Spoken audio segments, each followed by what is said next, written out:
Assalamualaikum warahmatullahi wabarakatuh. Bismillahirrahmanirrahim. Alhamdulillahi rabbil alamin. Wabihi nasta'in ala umurid dunya waddin. Sallallahu ala sayyidina Muhammadin wa ala alihi wa sahbihi ajma'in, amma ba'd. Pertama, semoga kita semua diberkahi Allah SWT. Semoga hutang lunas malam ini. Yang belum nikah Allah kasih jodoh. Kawan-kawan yang saya muliakan, Bang Nanda, 16 Geres, yang semoga diberkahi Allah SWT. Teman-teman Al-Fatih yang datang juga diberkahi Allah SWT. Nabi kita Muhammad sallallahu alaihi wasallam adalah nabi yang mirip-mirip dengan Batman. Tahu Batman kan? Batman itu adalah orang kaya raya yang ingin menegakkan keadilan. Nabi juga sama. Nabi itu adalah orang kaya raya yang juga ingin menegakkan keadilan. Jangan-jangan yang nulis Batman ini terinspirasi dari Nabi Muhammad Sallallahu Alaihi Wasallam, ya. Nabi kita Muhammad Sallallahu Alaihi Wasallam mulai belajar mencari duit sejak umur 8 tahun. Nah, ya, dengan cara apa? Mengembalakan kambing. Nabi waktu memotivasi anak-anak muda di Madinah, dia bilang, waktu itu gaji saya kecil sekali. Tapi karena saya ingin memiliki keterampilan cara mencari rezeki, dia sabar mengembalakan kambing cukup lama. Sampai akhirnya Nabi mahir betul dengan semua kasus peternakan kambing. Mulai dari memilih bibit, mengkawinkan kambing, persalinan kambing, merah susu kambing, sampai olahan susu kambing pun Nabi paham. Nah, ini oleh kita di agama nggak terlalu dibuka. Bahkan banyak kita dengar pengajian, dunia ini mah gak ada artinya, dunia ini hanya panggung sandiwara, dunia ini sementara. Tuh, karena terlalu lama umat Islam ngaji begitu, akhirnya orang Islam apa? Kismin, miskin kita. Karena kita ditakut-takuti terus, apalagi dengan teman-teman yang ngaji tasawuf nggak khatam gitu. Gara-gara ngaji tasawuf kan biasanya nggak mau cari duit gitu. Nah, padahal Nabi Muhammad Sallallahu Alaihi Wasallam ngajarin kita cari duit dari mulai yang paling rendah, yaitu apa? Mengembalakan kambing. Lama, ya. Dari umur Nabi 8 tahun sampai 25 tahun Nabi itu sebagai karyawan di peternakan kambing. Dari pengembala sampai jadi manajer, kira-kira begitu. Di waktu luangnya Nabi mengembalakan kambing, Nabi belajar jual beli kambing. Jual beli kambing, baik itu kambing anaknya atau indukannya, atau jual beli susu kambing. Abu Thalib melihat Nabi kita ini pinter berdagang. Ini duanya. Jadi pinter beternak, kemudian yang ketiga apa? Kedua pinter berdagang. Maka Nabi diajaklah ke negeri Syam, berdagang harta Khadijah.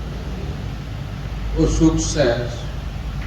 Untuk pertama kali Khadijah menemukan seorang manajer ekspedisi yang dia kirim membawa keuntungan yang lumayan besar dan penuh dengan kejujuran yang luar biasa. Laporan keuangannya rapi, yang membuat Siti Khadijah langsung naksir dengan Nabi Muhammad SAW, dan dilamarlah Nabi Muhammad SAW, menikahlah Nabi dengan Siti Khadijah. Wah, di sini nih mulai nih cerita Nabi cari uang lebih dahsyat.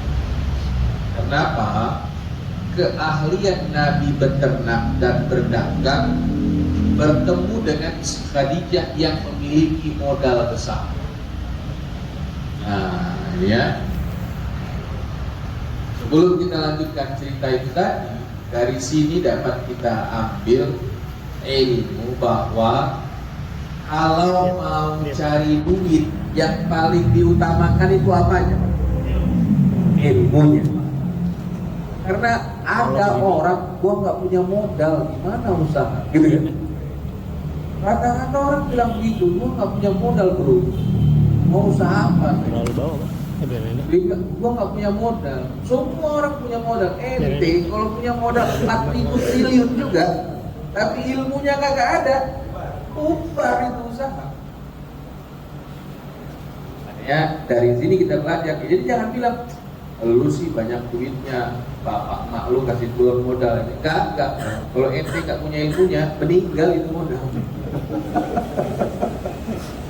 Nabi Muhammad SAW dari umur 8 tahun sampai 25 tahun belajar. Berarti berapa tahun tuh Pak? 17 tahun. Nah ini yang kadang-kadang ada orang udah belajar berapa tahun? Baru 2 tahun belajar pengen sukses. Tempel lagi tahun kan gitu kira-kira ya? Iya. Baru 2 tahun belajar udah pengen kaya, ya nggak bisa lah. Nggak bisa. Loh, Nabi Muhammad itu kan manusia paling mulia ya? Manusia yang paling di backup oleh Allah SWT. Jibril aja diturunkan untuk membela Nabi Muhammad SAW. Dia harus 17 tahun Pak baru sukses. Belum sukses, menemukan pintu sukses karena ketemu modal dia. Kadang-kadang kita baru nyoba usaha tahun udah bilang gagal, balik lagi dia jadi karyawan lagi dia. Ya jangan, gagal mainkan lagi. Saya teman-teman Al-Fajr juga lihat ya, siapapun yang boleh datang ke Ruhama Al-Fajr. Kita mulai ternak kambing 2 ekor, beranak mati, beranak lagi hidup 1, cowok kawinkan lagi, habis mati semua sama induk-induknya, mulai lagi.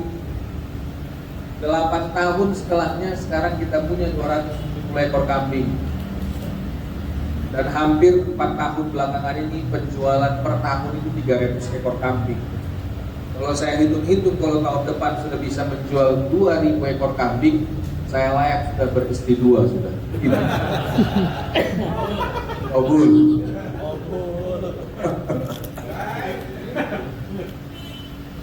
Kawan-kawan yang saya muliakan, ini kan kita lagi mau ngomong entrepreneur ala Nabi kan, gitu ya. Pertama kita ambil ilmu dulu, ya, ilmu dulu. Dan kedua ya, muncul mungkin di kepala kita masing-masing, ilmunya bagaimana cara nyarinya.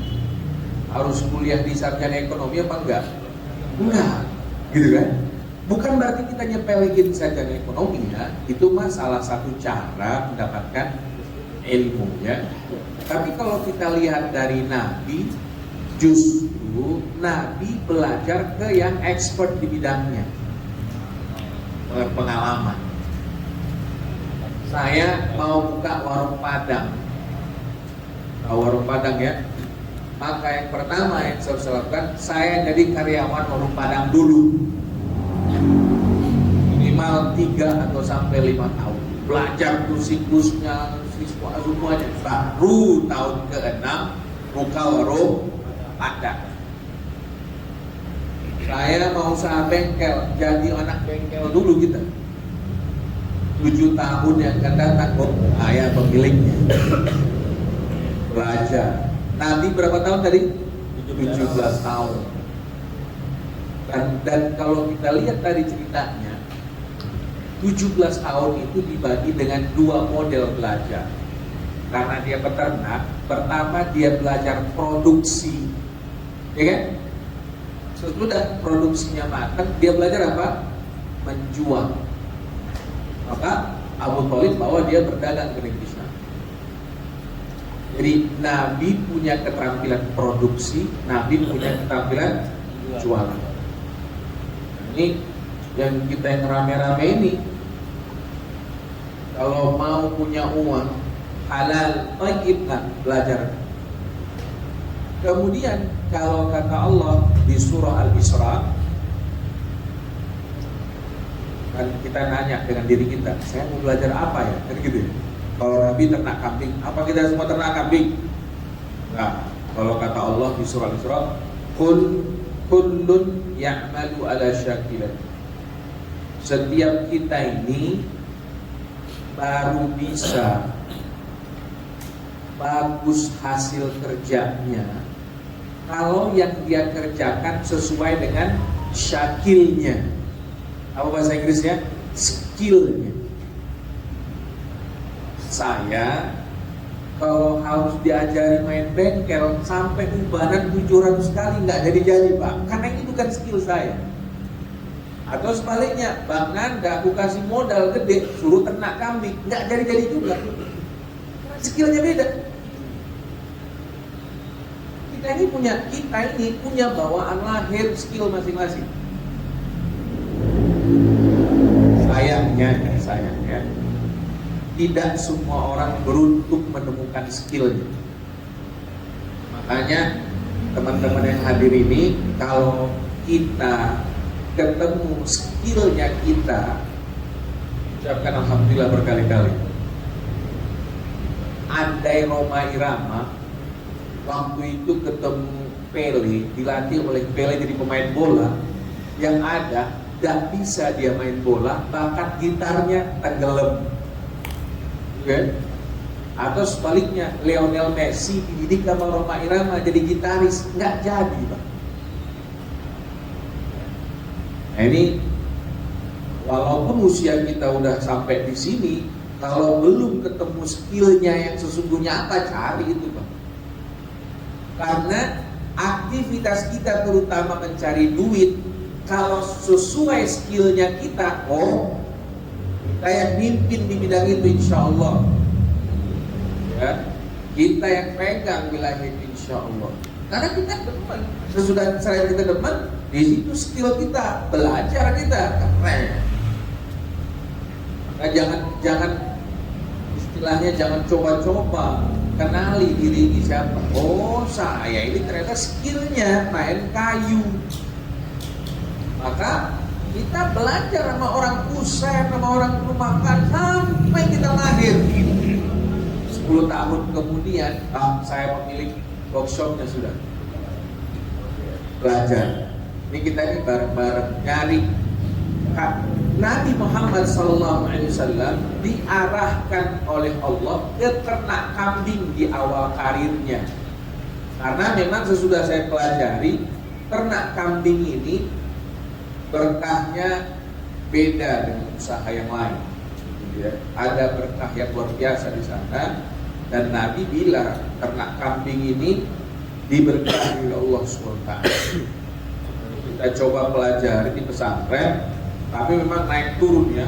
Kadang-kadang kayak kemarin di barusan ada virus namanya PMK. Wah, luar biasa itu ya. Kena penyakit virus mulut dan kaki. Kalau udah kena 2 bulan kemudian meninggal di kambing. Yuk, kita dapat cobaan dari Allah SWT. Ini si Salman benar-benar ternak kambing apa enggak? Alhamdulillah membantu kita. Cuma 5 ekor di musim itu kita mati. Banyak kandang-kandang sekolah mati 400 ekor, mati 1000 ekor, mati 200 ekor. Ada sahabat saya di Cibubur punya sapi 300, mati 300 ya Pak. mati 300. Untuk ngubur situ sapi dia harus nyewa dosen. Ya namanya usaha ya begitu.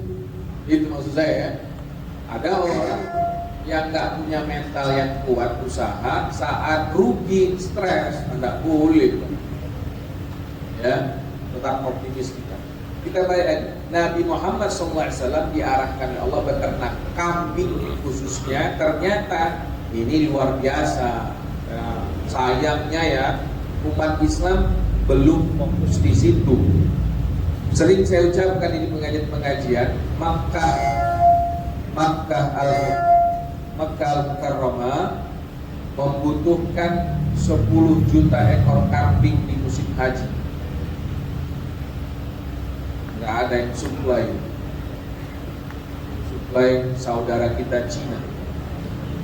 Orang Islamnya cuma bisa marah doang.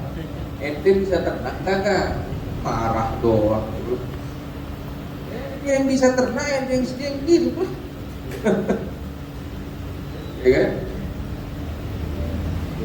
Belum lagi Pak, pasar kita di Indonesia akikah kurban, aduh banyak kan. Makanya kita sadar ngambil ternak kambing itu. Dan ternak kambing, saya waktu itu Pak, modalnya 2 ekor kambing. Kandangnya kandang bambu,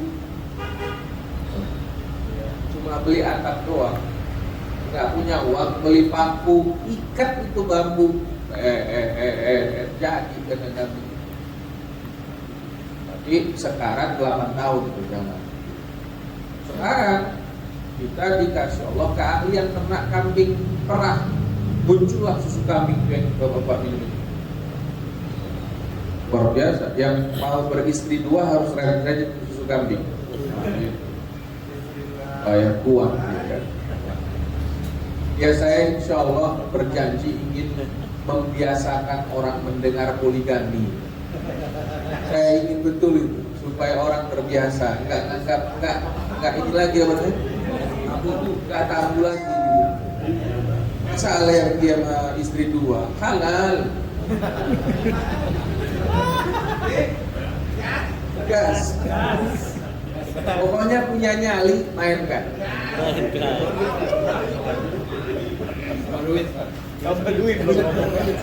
Baik, kita balik lagi nyari duit ini ya. Kawan-kawan yang saya muliakan, ya. Indonesia punya potensi yang luar biasa di peternakan. Tapi gini ya, saya sudah masuk ke sana, saya nggak punya ilmu manajemen keuangan yang baik. Itu aja, mungkin agak salah. Ya, gitu. Karena saya nggak punya manajemen yang baik, makanya kemarin saya ternak ikan jatuh, ya. Tapi yang ingin saya share ke kawan-kawan ini adalah bahwa Nabi saja memulai dengan ternak kambing. Bisa nggak kita yang hadirin ini, terutama yang muda semua kita ini kan ya, nggak ada yang tua kita kan? Ada, masih muda semua gitu. Maksud saya gini, ayo kita bareng-bareng mikir. Wajib itu. Wajib itu ya. Mikir bagaimana caranya agar kita yang umat Islam orang Indonesia yang luar biasa ini bisa menghasilkan uang dengan cara Rasulullah SAW. Potensi kita besar sekali. Bukan berarti karena kita di bengkel, saya nggak ngerti bengkel ya, jadi nggak nyambung saya dengan bengkel ya.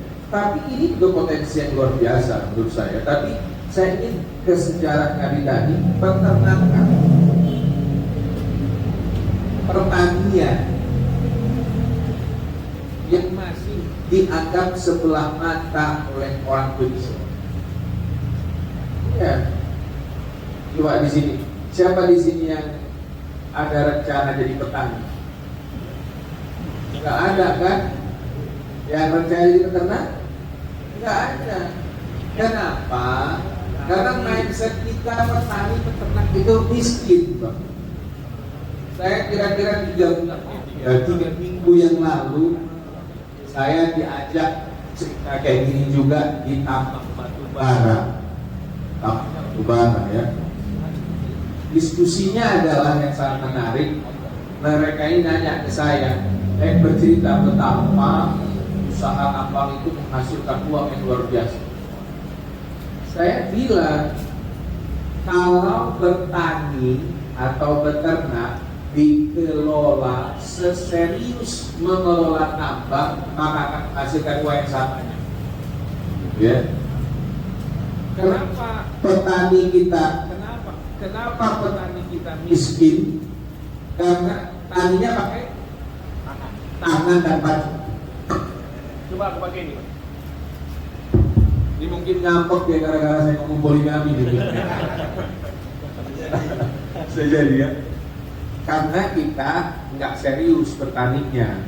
Karena kita itu bertani pakai pacul, ya kan? Nyiram dan semuanya pakai manual. Saya mengajak kita ini ya, kalau kita bertani, mencontoh Nabi, mempelajarinya dengan baik, saya yakin sekali kita akan punya uang yang sangat banyak. Dan kemudian lahan kita ini banyak yang nganggur. Jangan-jangan di sini punya tanah luas. Nah, gitu. Saya punya nih Salman, tanah 10 hektar. Ayo, kita bikin akarnya, ayo. Sini saya kelola. Nah, kita mau apa? Mana tidur aja kita. Sini, kita mau tanya apa ini? Kita mau ternak apa di sini? Ngomongin cari duit tadi kan? Kenapa? Sunnah dari Rasulullah SAW mencari rezeki yang halal sebanyak-banyaknya, bukan sedikit, Pak. Agama kita ini menyuruh kita punya duit banyak. Kenapa? Kita disuruh Allah berzakat, perlu duit. Disuruh Allah bersedekah, perlu duit. Disuruh Allah wakaf, perlu duit. Disuruh Allah umrah, perlu duit. Disuruh Allah haji, perlu duit. Disuruh Allah nikah, perlu duit. Selesai. Tapi Allah kita ini nyuruh nyari duit yang benar. Nah gitu. Janganlah pula yang haram kita libas juga. Tidak boleh.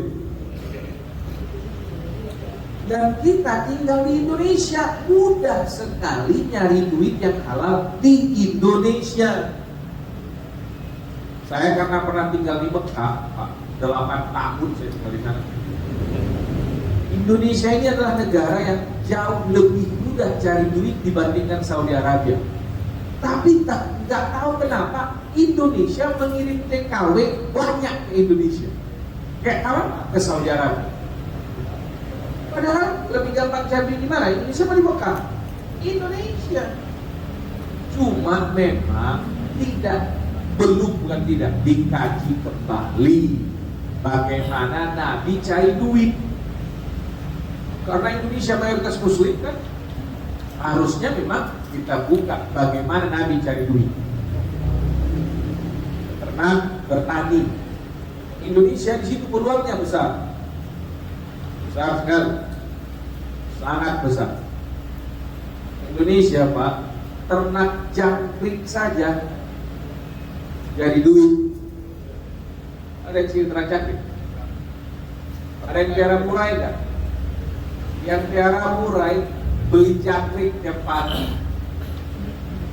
Loh, ada lagi yang lebih geli lagi, ternak cacing. Tahu cacing nggak, Pak? Jadi duit. Saya sudah survei Bang ke Blitar, karena anak muda nelfon saya ternak cacing. Berangkat saya ke Blitar lihat peternakan cacing. Ya Allah ya Tuhanku, ada ilmu ini dimiliki, bilang. Sekali lagi, karena kita belajar dari Nabi, dia base-nya tani dan ternak. Walaupun tadi dicontohkan secara khusus ke kambing, tapi tidak mesti kambing ya. Tapi memang kambing ini luar biasa. Karena kambing ini apa? Daging kambingnya bisa kita jual, anak kambingnya kita jual, induk kambingnya kita jual, kita sembelih kambing pesan orang akikah, kulit kambingnya bisa kita jual, udah, tanduknya bisa kita jual, kohe, kotoran hewannya, eknya itu bisa kita jual. Duit semua itu kambing itu, Bang. Luar biasa dahsyat Allah berikan kepada Nabi Muhammad SAW potensi mencari duit itu dahsyat betul. Akhirnya Nabi tadi ketemu dengan Siti Khadijah, berdagang ke negeri Syam. Nabi menikah dengan Siti Khadijah. Sudah Nabi menjadi pedagang besar di masanya, Pak. Makanya saya pribadi itu nggak begitu suka kalau pengajian itu mengajak orang jadi miskin, mengajak orang sabar, mengajak orang jangan ngejar dunia mulu ente. Justru kalau menurut saya kejarlah dunia ini sebanyak-banyaknya. Karena Allah bilang Rabbana atina fid dunya hasanah dulu. Akhirat bentar aja kita pikirin. Benar, tapi dunianya ya baik, kan gitu, hasanah, halalan thayyiban kalau sudah hasanah. Umar bin Khattab bilang, saya ini lebih suka meninggal karena mencari rezeki yang halal daripada meninggal di medan perang berjihad fisabilillah. Itu Umar yang bilang. Enggak tahu di belakangan ini orang pilih yang lain dibandingkan cari rezeki yang halal. Repotnya lagi zaman sekarang ini udah nggak kerja, udah nggak pengusaha, nggak kerja, tidur aja dulu kerjaannya. Nah, Islam kita ini repot ini kita ya, tidur, pagi ya, sholat subuh iya, tapi sholat tidur di HP subuh. Repot ya. Kita harus punya kerjaan, aktivitas. Dan kita contoh Nabi kita Muhammad SAW ternak kambing saja, atau peternakan lain. Indonesia punya potensi yang sangat besar di sana ya. Paling kita udah kumpul kayak gini rame, waduh, ini kita harus bikin database. Nanda punya apa, Bagi punya apa, Bagi punya apa, ini punya apa, punya apa, punya apa. Lihat, oh ini punya, ente kerja sama ini, ente sama ini ya, ini sama ini. Ente punya banyak tanah ya, ini bisa berternak ikan nih. Lu berdua kerja sama, gue yang jadi KUA-nya, gue yang jadi saksinya. Lu benar kerja ya, duit ente harus begini ya. Itu Nabi Pak dulu. Kenapa sahabat itu kaya-kaya? Karena Nabi kenali potensinya satu-satu. Satu-satu dikenali sama Nabi. Umar ente nggak cocok main kain, main ente kulit, tanganku bagus di situ. Buka Umar Khattab usaha kulit, ekspor kulit dia, impor dan ekspor, keren, bagus. Dia lihat Salman Al-Farisi radhiyallahu anhu sukses bertani korma.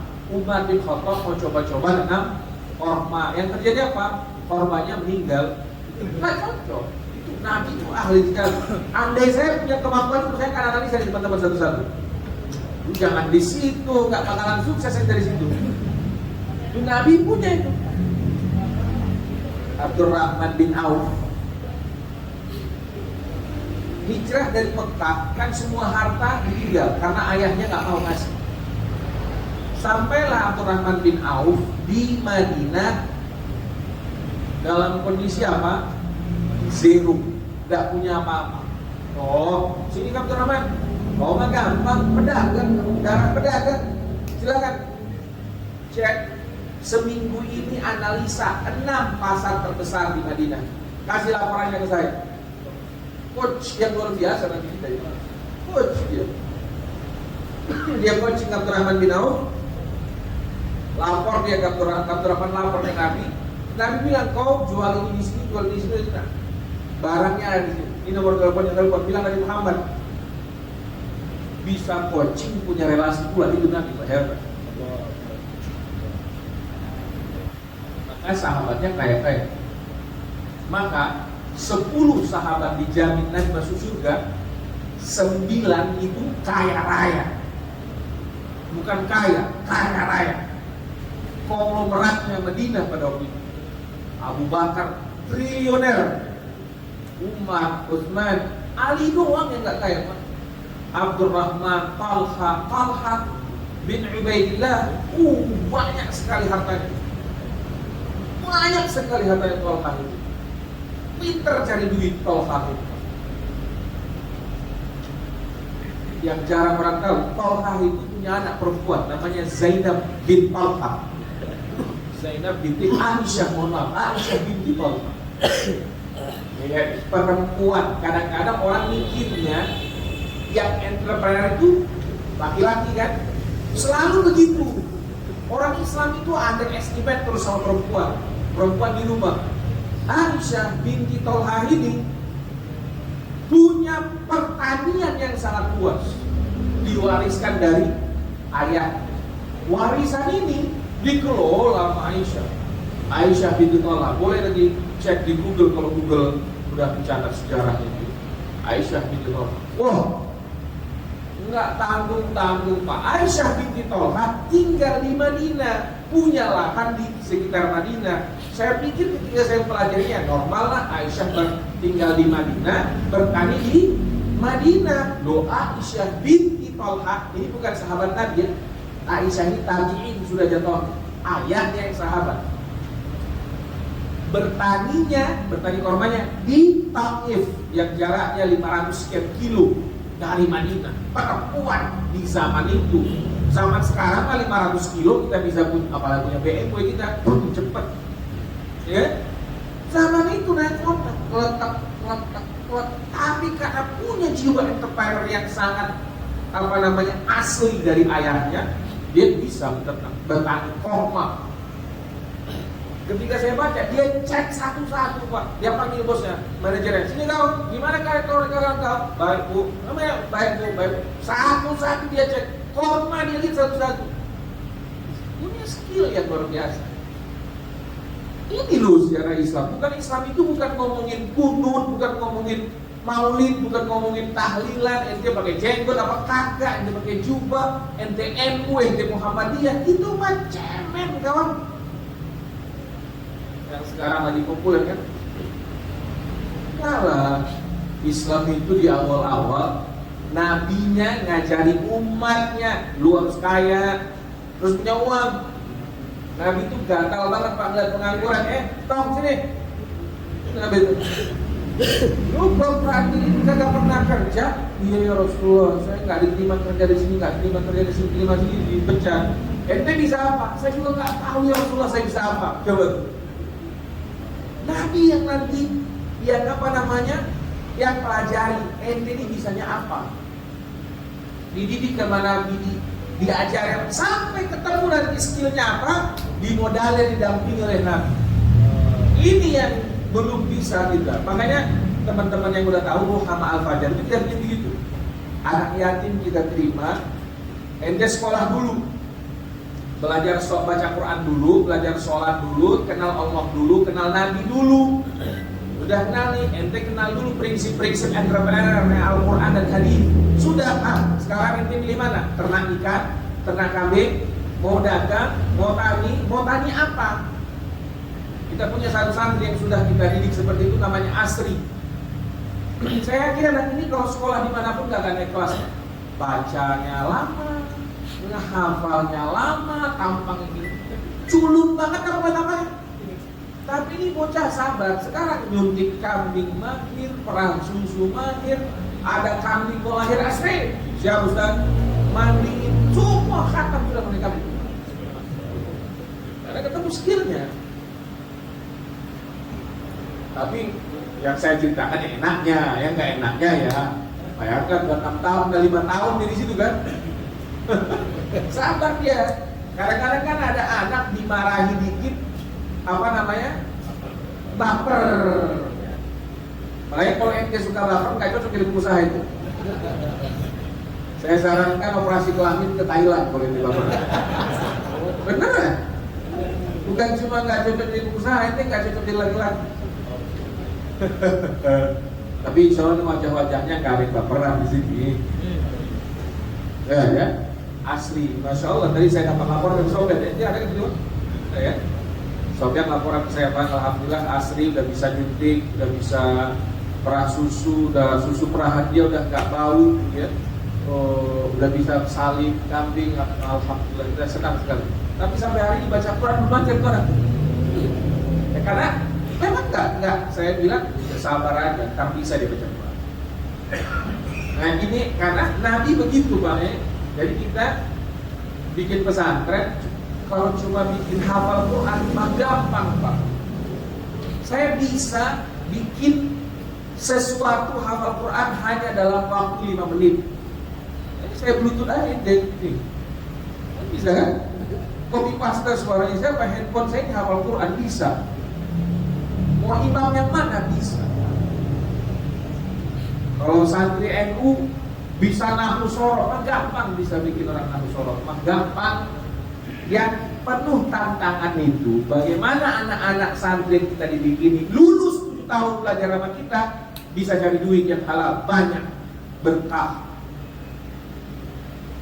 Kalau saya sering saya isunya enggak lagi jadi santri itu cuma pergi merantau ke Jakarta mencari masjid jadi perpot mencari orang kaya menjilat-jilat orang kaya supaya dapat duit dari orang kaya. Ini yang terjadi di agama kita. Kenapa? Karena di pesantren nggak pernah dididik cara mencari duit. Coba bikin knalpot gitu aja bisa jadi duit, gawang. Benar nggak?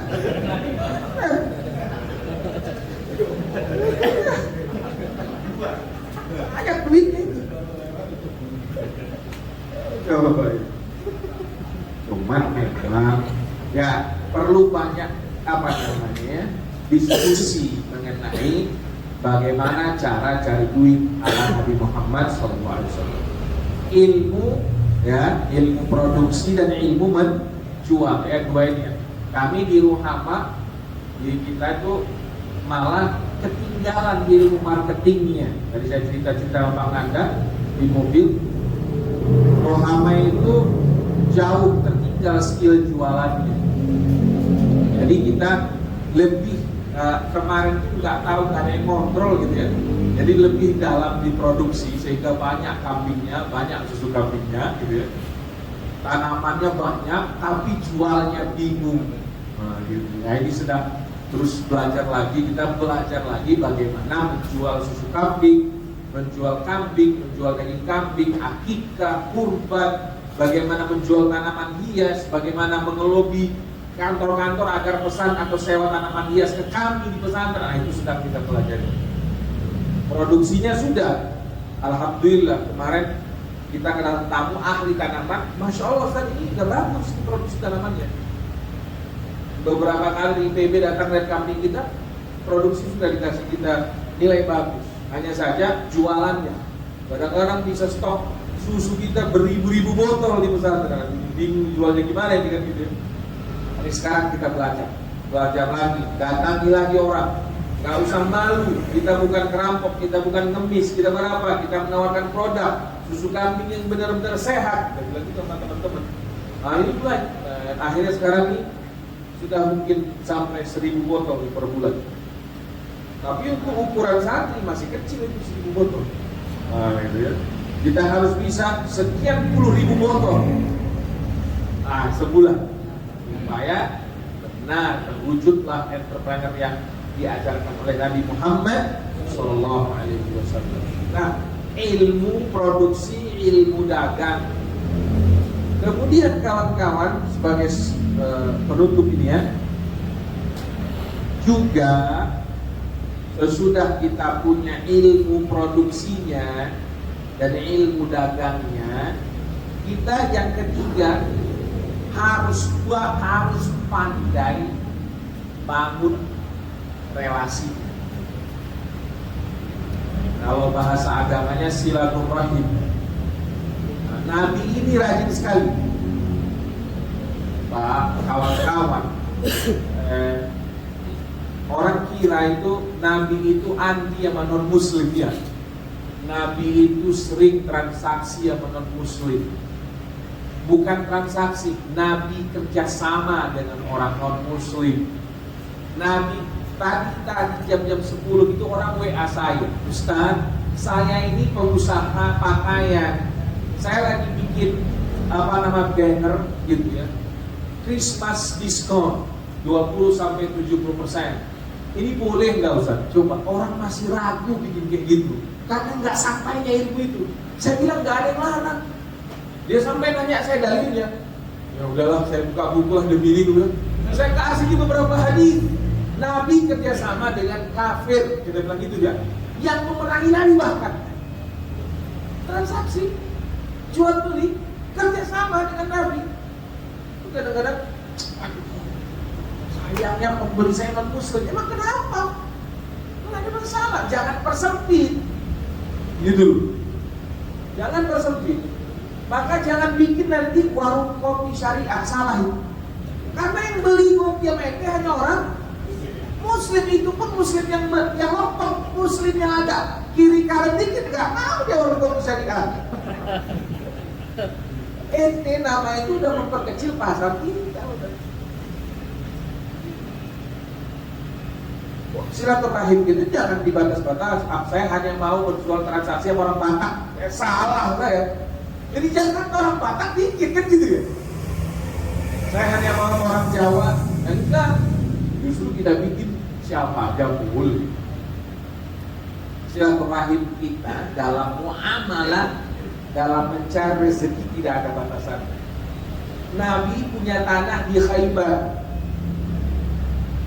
kerjasama sama orang Khaybar yang agamanya apa? Yahudi. Nabi punya tanah, Nabi punya modal. Si Yahudi ini punya keahlian. Beda ente lihat kebunannya, bagi hasilnya seperti ini. Jalan. Bahkan sampai Nabi meninggal, itu kebun Khaybar masih ada. Fatimah radhiyallahu anha pernah menanyakan itu ke istri-istri Nabi yang lain atau ke Abu Bakar. Abu Bakar menjelaskan, secara hukum memang Fatimah ini warisan kalian, tapi Nabi sudah bersabda bahwa hartaku semua aku wakafkan. Akhirnya Khaybar itu jadi wakaf sampai hari ini. Jadi ketika kita bicara silaturahim di dunia, mencari rezeki yang halal, jangan anti. Saya nggak mau beli sama dia. Kenapa? Keuntungannya sebahagian dikasih ke Israel. Kenapa pula? Apa masalahnya? Ya wajar dia ke Israel kasihnya. Ente udah pernah belum kasih ke orang Islam? Kan gitu ya, yang sedang berjuang. Jangan perkecil ruang lingkup usaha kita dalam hal silaturahim. Begitu tadi yang saya buka tadi kawan-kawannya, Sahih Bukhari. Gak apa-apa kita bekerja sama transaksi dengan orang non muslim, gak apa-apa. Asal yang kita jual atau yang kita transaksikan itu yang juga dibolehkan oleh agama. Kalau yang dijual ganja, orang Islam boleh nggak? Boleh nggak Bang? Ya, tergantung ganjanya mau diapain juga. Kalau mau jadi sambal ganja ya jangan ya, nggak boleh ya. Ntar ada polisi, tangkap polisi di sini juga. Barang yang kita lihat memang harus dikaji, itu nanti ada babnya lah kira ya. Tapi bahwa dalam dunia mencari rezeki ala Nabi, kita boleh dengan agama lain. Ini enggak, kadang-kadang saya pernah ya dapat pertanyaan di Ustaz, ini korma enak, tapi yang jual orang Syiah. Terus kenapa gue bilang, kan Syiah itu begini-begini, lu mau ngambil Syiahnya, ambil kormanya, gue bilang. Repot amat cuma beli korma. Ente screening orang jual korma gitu loh. Ya jangan begitu, kalau sudah punya usaha tidak boleh kita begitu ya. Bahwa dia salah Ustaz. Kesalahannya sih suatu hari kalau kita punya waktu diskusi dengan baik, mudah-mudahan dia mengikut yang benar. Tapi bahwa transaksinya berjalan kan. Itu ada bab di Sahih Al-Bukhari dibuat oleh Al-Bukhari. Ya silaturahim ya. Nah, yang terakhir tadi sebenarnya yang Allah, yang ala Nabi itu jadi ala Nabi, milikilah 4 sifat utama Nabi. Fas, ya. Fas, ya kan? Ini saya ambil dari Sandiaga Uno ini ya. Fas. Fas itu apa? Fatona, amanah, sidik, tablik. Jadi kalau kompunya ini, kompu jalannya cepat insya Allah. Pertama fatona. Fatona ini apa? Cerdas. Oh, cerdas dalam hal usaha ini bukan cerdas matematika ini bang, bukan cerdas menghafal ini ya. Cerdas dalam usaha ini melihat peluang, wah, melihat potensi ini mobil ini bakal laku apa enggak? Oh ini kambing kayak ini laku apa enggak? Kayak kita di pesantren, kurang fatona. Ketika naik betul janda bolong, ingat nggak? Tahu nggak waktu musim tanaman hias kemarin janda bolong harganya, wih luar biasa pak. Kita di pesantren kurang fatona, produksi di janda bolong laku, wow, untungnya luar biasa. Tiba-tiba, bro, kebanyakan janda saya bisa jelaskan. Itu janda bolong, bukan janda yang gitu ya, ini janda bolong. Sekarang saya bilang orang dulu jualnya 20.000, 30.000, macam-macam ya. Sekarang yang diangkat 3.000 saya jual. Kebanyakan janda saya di sini. Kurang fatona, kurang pinter melihat peluangnya kan. Nah, itu yang maksud cerdas kalau di usaha ya. Lihat dulu mau ngapain. Tentu saya nggak ahlinya di situ, tapi ketika saya pelajari entrepreneur Nabawi, nah itu fatonahnya di situ. Baru amanah, adalah kalau amanah mah paham semua kita. Ya. Saya tidak pernah ketemu orang yang amanah itu bangkrut, nggak pernah. Dan belum pernah menemukan orang yang curang itu berhasil. Mau agamanya apapun, itu adilnya Allah SWT. Kita ketemu orang yang nggak menyembah Allah, sukses ternyata di amanah. Kita nemu Pak Haji bangkrut, ternyata penipu nih Pak Haji. Pernah nemu gak itu? Sering, sama juga. Sama tuh. Saya kalau diceritakan detailnya sakit dan detailkan itu. Saya di usaha saya ini lebih sering ditipu oleh orang yang pakai jubah pakai kopiah. Repot kan? Sholatnya pergi, tapi tipunya juga jalan. Gimana tuh coba tuh? Ini nggak akan nyambung itu. Makanya kita yang hadir ngaji ini jangan begitulah ya. Amanah, untung ente kalau amanah. Sabar, orang akan lihat satu saat kalau ente amanah. Nggak usah tipu. Nah, saya alhamdulillah walaupun skala kecil ditipu orang udah terlalu sering, tapi nggak miskin juga saya alhamdulillah. Makin kaya, ditipu orang begini, makin banyak, duit saya makin banyak, potensi saya jadi kaya semakin besar, karena saya nggak menipu orang. Aduh alhamdulillah, semoga Allah jaga terus ya.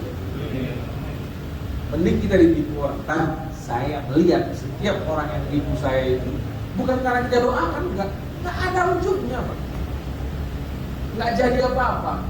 Makanya ini hati-hati kita semua, ya. Karena kita mau cari duit yang halal nih kan, punya ilmu, punya relasi, ilmu produksi punya, ilmu dagang punya, relasi banyak, tapi nggak amanah, mati kau. Ya. Oke lah, kau 2 kali 3 kali dapat. Dunia usaha ini Pak hanya selebar daun kelor, nggak nyampe. Cedera 1, kedua, ketiga, udah sampai situ paling banyak. Selesai. Siapa? Salman Al-Jangan. Udah habis. Siapa? Salman. Oh, cakep. Gue investasi di situ. Bener udah. Tahu. Ya, amanah. Yang kedua, yang ketiga apa? Siddiq, jujur. Nah, ini masih kelas 12 loh. Jujur dan amanah itu 11-12, tapi beda dia. Jujur. Kemudian yang terakhir, tabligh dalam dunia usaha. Kalau kita dulu ngaji, tabligh itu artinya apa? Menyampaikan. Kalau di dunia usaha bukan itu artinya, komunikatif. Ya, kita harus pandai. Misalnya saya punya susu kambing, karena saya kurang komunikatif, nggak pandai menjelaskan. Kalau saya punya ilmu komunikasi bagus, susu kambing saya bla bla bla bla bla. Kan sekarang ilmu iklan lah, ilmu apa lah gitu ya, itu komunikatif. Punya ilmu produksi, punya dagang, amanah, ente bahkan tidak komunikatif, agak repot juga itu. Ente gak pandai mengkomunikasikan barang ente, coba gimana coba? Kan? Maka skill komunikasi bagi yang berencana cari duit yang halal wajib diasah. Bagaimana ketemu orang Batak ini, orang lain? Itu nyambung dengan orang Jawa ini. Jadi kau jangan orang lain, orang Jawa. Kan? Harus cari gimana tuh salamnya orang Jawa. Bagaimana? Kalau orang Sunda sampurasun kan gitu ya.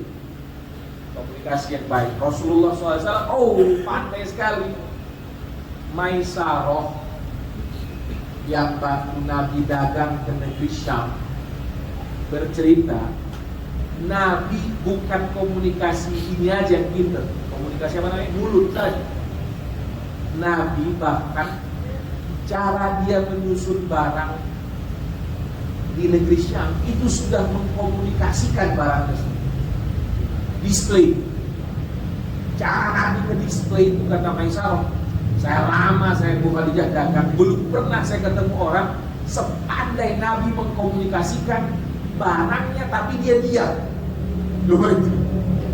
Display dia saat dia berdagang di negeri Syam itu bikin orang yang lewat pengen mampir.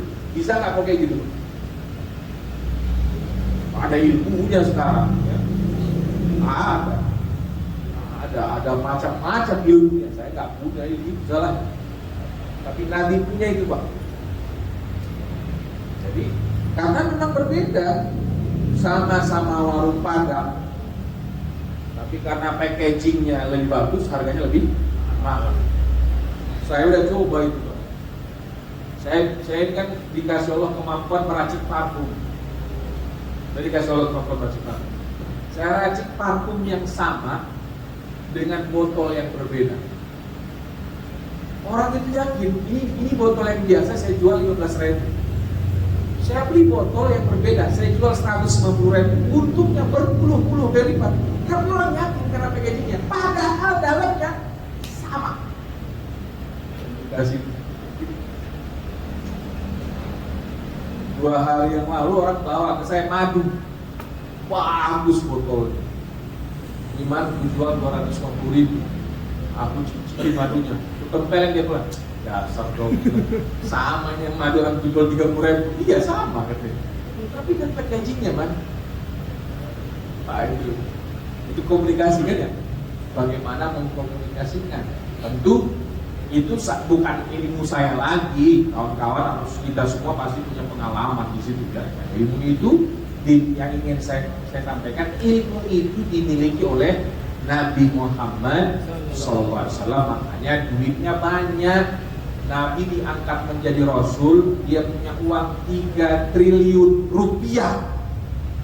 Belum lagi aset-aset yang bangunan, yang onta, yang kebun, itu uang cash di rekeningnya 3 triliun rupiah. Itu Nabi Muhammad SAW. Waktu dia menikah dengan Siti Khadijah, orang pikir dia ini miskin. Orang Islam tuh mikirnya Nabi Muhammad toh. Waktu dia menikah dengan Siti Khadijah, dia sanggup memberikan mahar ke Siti Khadijah 20 ekor onta. Ente maharnya sama bini berapa? Bang John ente kalau perangkat al-sholat paling 100 gram emas. Nyampe kan? Gak nyampe. 100 gram emas cuma berapa juta? 80 juta. Sebut saja 100 juta lah. Ya kan? Tapi 20 ekor onta 800 juta rupiah. Itu harga termurah saat ini. Karena termurah onta saat ini 40 juta. Kali 20 berapa? 800. Nggak mungkin mobilnya Avanza kawan. Mampu beri mahar 800 juta. Kira-kira tongkrongan mobilnya apa itu kira-kira? Ya keren lah. Ini kan masih bekas, Nabi nggak mau dibeli di sini. Nah, beli soal yang baru. Itu. Mungkin bukan sekedar baru, dia tampang BMW. Lu bisa nggak bikin nama gua limited edition? Gua mau ngelamar Khadijah ini. Bisa kata BMW. Besok dikirim. Karena saya gemes, saya lah mikirnya Nabi itu miskin gitu. Nabi itu apa? Kaya. Nikah sama Khadijah, maharnya 800 juta. Ya kita cuma seperangkat alat sholat. Apalagi kita rata-rata anak muda belum punya duit, ya kan? Ngogombal cewek, lu mau nggak itu bareng sama gua, tapi gua nggak punya duit, gitu ya. Untung bukan saya ceweknya. Kalau saya ceweknya, nikahin jangan sama saya nikah ya gitu. Sayangnya perempuan di Indonesia mau dibodoh-bodohi laki-laki. Itu untung buat kita.